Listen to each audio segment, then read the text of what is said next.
So just changing the biomechanics is going to change the emphasis of what I'm predominantly using in the same squat pattern.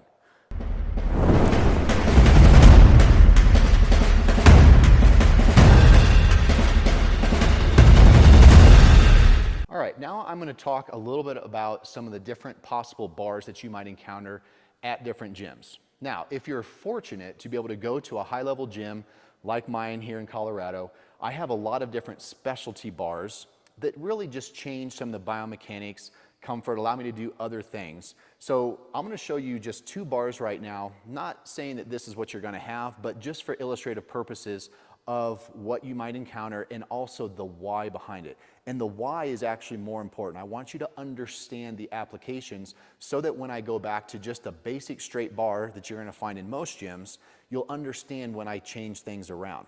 Okay, this bar right here, this is a great squat bar from Prime. It's one of my favorites. It's great biomechanically. It's got this nice big pad so that when I come underneath this, it's actually going to sit right on the lower part of my shoulders, and I can stand with this. Notice my hands are free. This allows me to actually use handles, so I can, let's say I'm squatting and I'm using a heavy weight, right? I can use the handles for balance and support. I can do lunges. I can do all sorts of things by having my hands free. So there's a couple different kind of bars that we're going to look at in terms of hand-free use. But when we get to straight bars, I'm going to talk about how we actually engage your back as well in a squat form, which when your hands free like this, some people forget about the importance of their lats and their back and why that matters. But while I have this on, even though this bar, because of how it's canted, it's going to bring the weight forward, which puts me in a little bit more of a quad focused position. So this is one of my favorite bars when I am trying to actually work on more quad development. And because of that, a lot of times I will be up on my wedges. Again, if I'm focusing more on my quads, what have we said? My knees have to come forward. So therefore my heels are going to be elevated, which allows me to be more upright so I can squat straight down and straight up with my quads. However, if this were the only bar in my arsenal, but you're thinking, hey Chris, you just said I got to work my glutes and hamstrings more, how do I do that? I can take this same bar, but I'm going to change the mechanics of my body. So instead of being narrow stance with my heels up, I'm actually going to go to a wide stance with my toes slightly out, which again, I'll explain the mechanics here in a second. But if you watch me here, as I squat next, I am going to sit back because now I can open my knees, hip hinge, I can still stay upright, I'm still theos parallel, but look, my knees aren't forward at all. My shins are practically vertical, and yet my chest is still up, but what does that do? It puts me back into my glutes. So just changing the biomechanics is going to change the emphasis of what I'm predominantly using in the same squat pattern. Okay, let me show you this other bar real fast.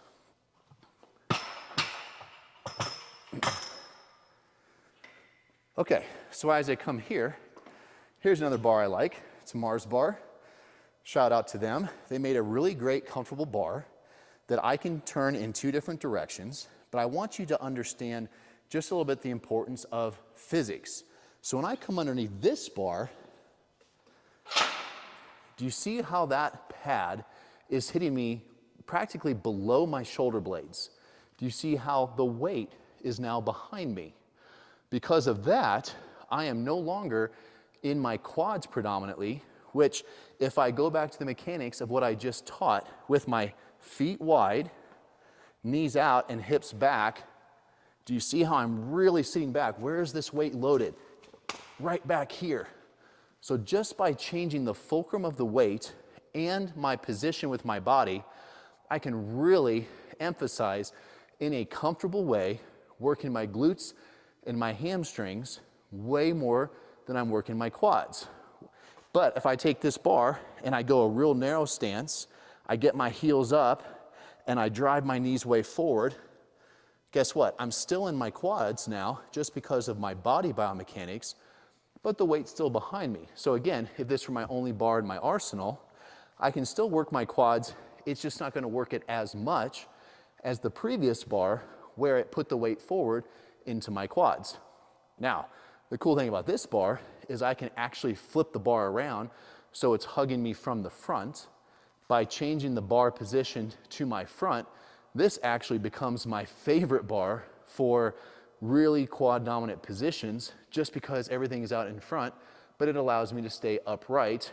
And once again, I have a bar from a hands-free position if I want to. So that was just an example of two different kind of bars, and I wanted you to see the difference of where it's loaded, whether it's more towards the front of my body or the back of my body. But my lower body mechanics of what I do with my feet and my leg position, I can determine to change the emphasis no matter what the bar is.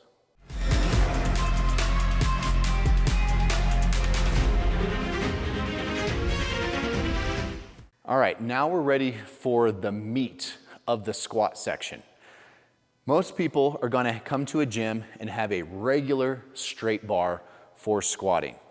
Now, when it comes to the bar, I want you to notice even some slight details like how the knurling is. So a true power bar or squat bar has less flex so that it's solid, but it also tends to have a center knurl section, and that's so there's a little bit of grip as the bar rests on your back.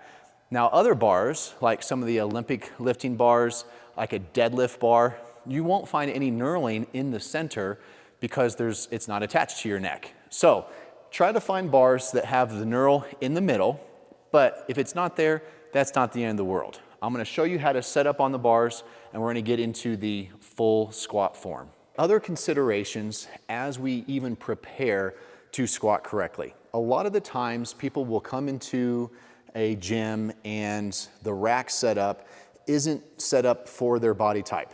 I want you to make sure that your J hooks or whatever again is holding the bar up is about maybe 1 to 2 inches just below your shoulder height. And again, you have to think about that based upon your foot position. So if I am starting with a wide stance, you can see the wider I go, the lower my body becomes, whereas the narrower my feet go, the higher my body becomes. Why is this important?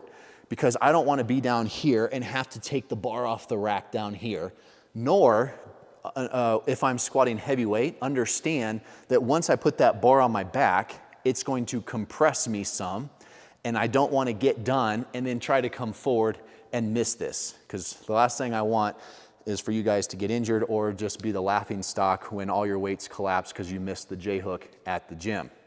All right, so we want to make sure this is set up correctly. Now, let's talk about a few quick don'ts when it comes to taking the bar off and squatting. What I don't want to ever see is for you guys to come underneath the bar, not get set up correctly, and notice in this position, I have a foot forward. A lot of people will come in with a foot forward and they'll come up this way, then try to move their feet.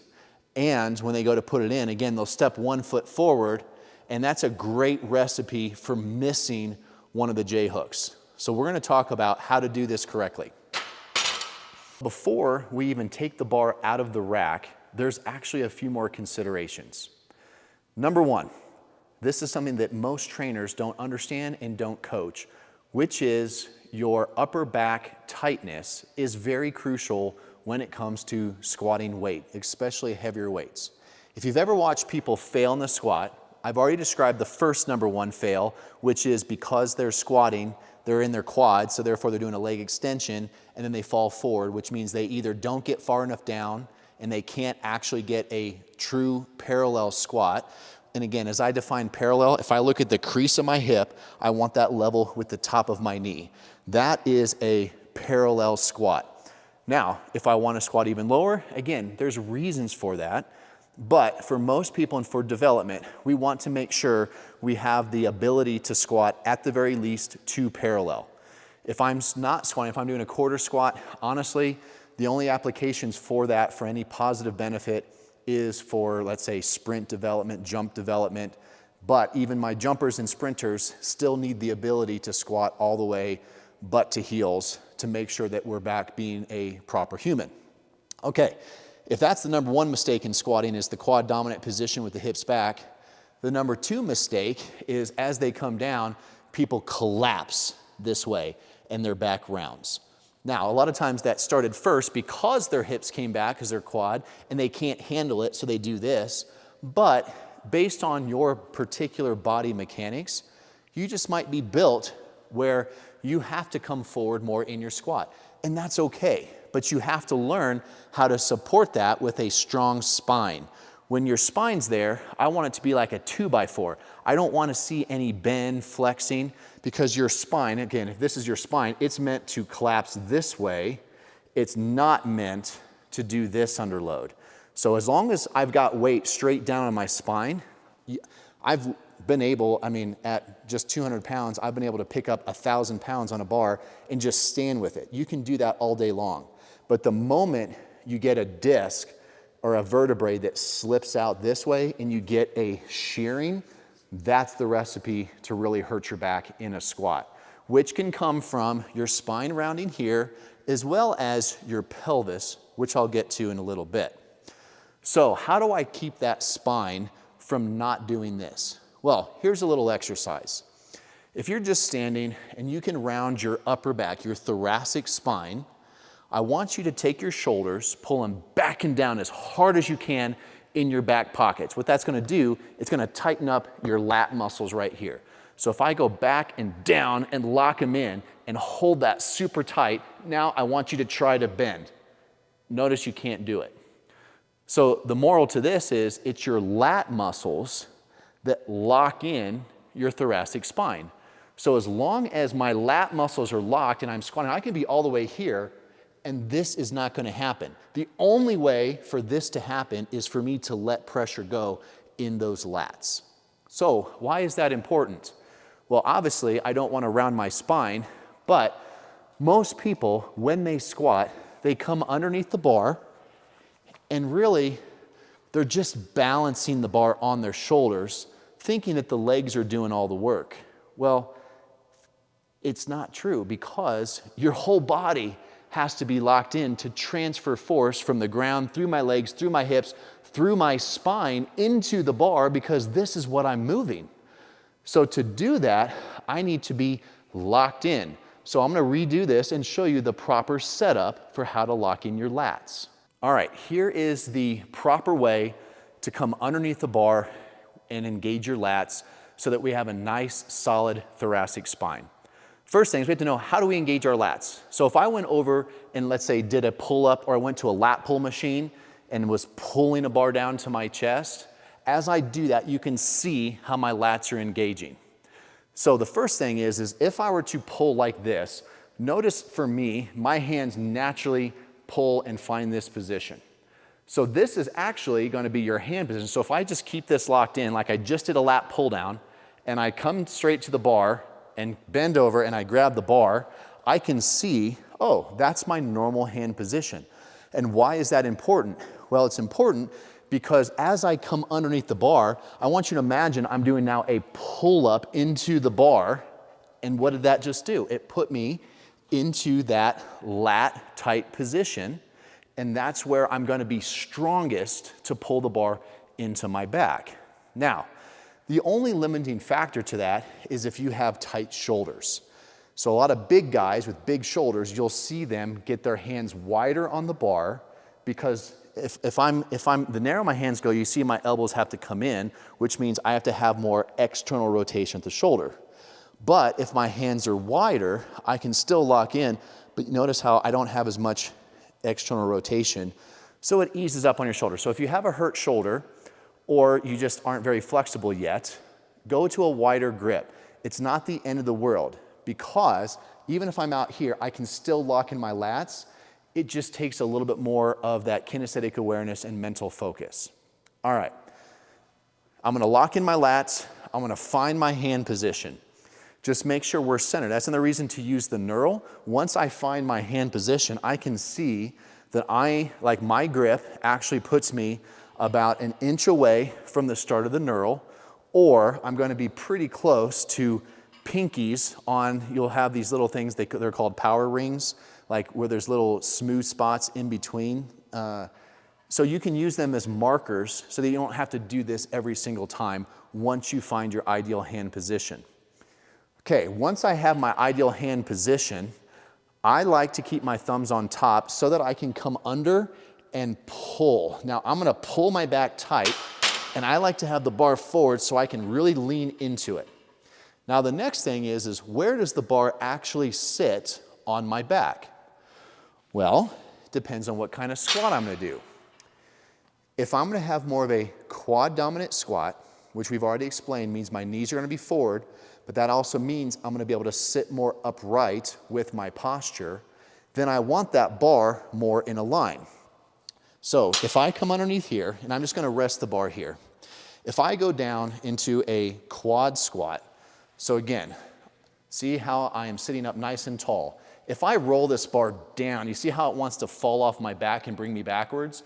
That's not as comfortable. So now I'm gonna keep the bar, but see here, I can literally balance the bar because it's sitting on my traps, okay? This is where I'm gonna be if I'm gonna have more of a quad dominant squat position where I'm gonna sit up tall. This is what we call a high bar squat.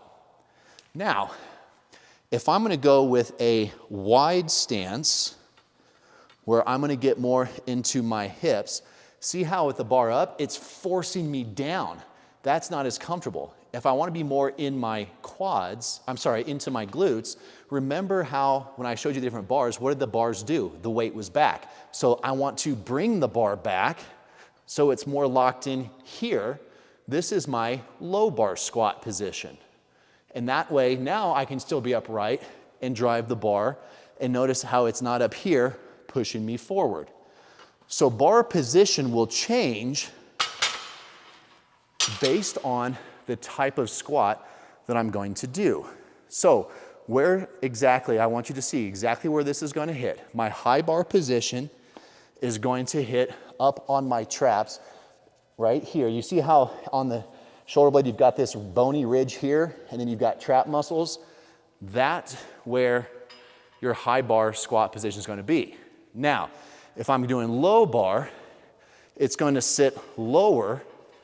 Now it's going to sit more right on the shoulder blade as I pull my lats even tighter. Now, that low bar position is going to be very crucial that we get those lats really engaged. The high bar position, it's less crucial in terms of balance because the bar can balance on you easier. However, it's also a longer lever. Again, if I'm looking from my hip joint to where the bar is, if it's down low, it's a shorter lever, which means I can bend forward more. But if I bring that bar up, I've just made the lever harder, which makes it easier to push me down. So what do? If I'm gonna have a high bar, I have to sit up more, which makes me more upright, but then I don't have as much forward pressure. These are all just trade-offs. It's not one is right or wrong or better than the other. It's all based on the right tool for the right application. But either way, high bar, lock in your lats, because it's still gonna get heavy. And if I squat, even with a little bit of forward posture, I definitely don't want any rounding. So keep those lats locked in. So once again, to review, first, lock in your lats, find your hand position, gauge it. When you first grab, you might be a little off center. Center your hands, but keep the same, again, tightness in your lats.